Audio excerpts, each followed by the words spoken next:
Sabe aquela sensação frustrante de que a gente está preso num ciclo, repetindo os mesmos erros, vivendo as mesmas situações, não importa o quanto a gente tente mudar? Bom, se isso soa familiar, vamos mergulhar juntos para entender por que isso acontece. Pois é, essa é a grande pergunta, não é? Às vezes a gente muda de emprego, de cidade, até de relacionamento, e de repente, lá está ele de novo. O mesmo tipo de problema, a mesma dinâmica. Como pode isso? Tem uma metáfora bem poderosa na psicologia que ajuda a gente a entender. Pensa que a vida está tentando se comunicar, tentando nos entregar uma carta importante. Só que a gente não lê. Então ela envia de novo. E de novo. A mesma lição, o mesmo sentimento. Pode ser bem cansativo, eu sei. E aqui está o truque. As circunstâncias externas mudam, o envelope é diferente. Um dia o problema aparece no trabalho, no outro, numa amizade, mas o conteúdo da carta, a mensagem central é a mesma. E a vida vai continuar enviando até a gente finalmente ter a coragem de parar e ler. Tá, mas por que é tão difícil ler essa carta? A resposta, em grande parte, está na biologia, na forma como o nosso cérebro funciona. Não é uma falha de caráter, é a nossa máquina interna operando. Entender essa mecânica é o primeiro passo para a gente conseguir decifrar a mensagem. Imagina uma floresta bem densa. Na primeira vez que se precisa atravessar, é um baita esforço. Tem que abrir caminho no meio do mato. Agora, se a gente passa por ali todo dia, o que acontece? Primeiro vira uma trilha, depois uma estrada. Nossos circuitos neurais são exatamente assim. Toda vez que a gente repete um comportamento, essa estrada no cérebro fica mais forte, mais automática. E aí que mora o conflito. De um lado, tem a nossa mente racional, a memória explícita, que sabe direitinho, isso não é bom para mim. Mas do outro lado tem a memória implícita, a memória do corpo, que não fala, só sente. E ela busca o que é familiar. Para o nosso cérebro primitivo, o que é familiar é sinônimo de seguro, mesmo que essa segurança seja dolorosa. E assim o ciclo se alimenta. Acontece um gatilho, uma crítica do chefe, um sentimento de rejeição e, puf, sem nem pensar, a reação automática dispara. E a cada vez que isso acontece, aquela estrada neural fica um pouquinho mais larga, mais pavimentada. A próxima reação se torna ainda mais provável. Ok, a gente já viu o como, mas e o porquê? Por que essas estradas foram construídas para começo de conversa? A neurociência explica o mecanismo, mas é na psicologia que a gente encontra a raiz, que muitas vezes está em feridas antigas, lá do passado. Existe um conceito chamado compulsão à repetição.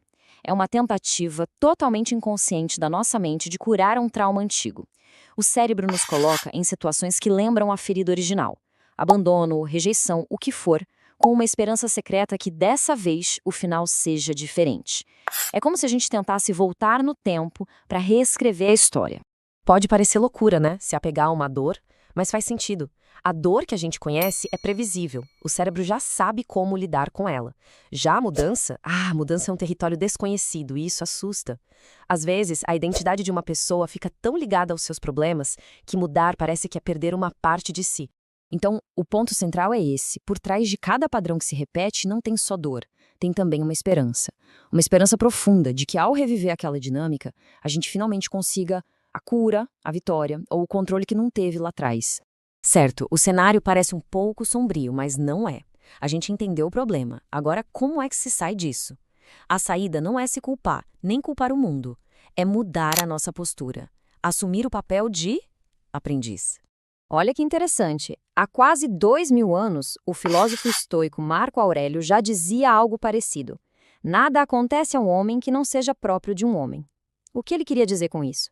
Basicamente, que os desafios que a gente enfrenta não são castigos pessoais. Eles fazem parte do pacote de ser humano. E essa é a virada de chave. Em vez de se sentir uma vítima das circunstâncias, a gente pode começar a ver cada desafio como a matéria-prima que a vida nos entrega para a gente se esculpir. O problema vira a ferramenta, a dificuldade vira a oportunidade. E o mais legal é que a ciência hoje confirma isso. O nome é neuroplasticidade. É a prova de que nosso cérebro não é uma estrutura fixa. Ele pode se reorganizar, criar novos caminhos. A gente pode, literalmente, construir novas estradas mentais. Para começar a construir essas novas estradas, o primeiro passo é mudar a pergunta. É abandonar a pergunta da vítima e adotar a pergunta do aprendiz. O que essa situação quer me ensinar que eu ainda não entendi?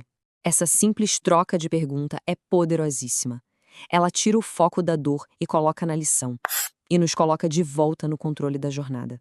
E na prática, como é que se faz? Bom, quando sentir que o padrão está vindo, a primeira coisa é pausa. Respira fundo. Só isso já cria um espaço precioso entre o gatilho e a reação. Depois, despersonalize. Lembre-se, não é um ataque contra você, é só um circuito antigo sendo ativado. E aí, nesse espaço, escolha uma resposta nova. Qualquer coisa, por menor que seja, que quebre o ciclo. Lembra da analogia da floresta? Cada vez que a gente escolhe essa nova resposta, é como dar o primeiro passo para abrir uma nova trilha. No começo vai ser difícil, vai exigir esforço consciente, mas com a repetição, essa nova trilha se torna a nova estrada principal, o novo automático. No fim das contas, crescer é sobre isso. É parar de rasgar as cartas que a vida manda, parar de culpar o carteiro, é ter a coragem de abrir o envelope, sentar e finalmente ler a mensagem. A verdade, que no fundo, pode até doer um pouco, mas que com certeza liberta. Então, a reflexão que fica é essa.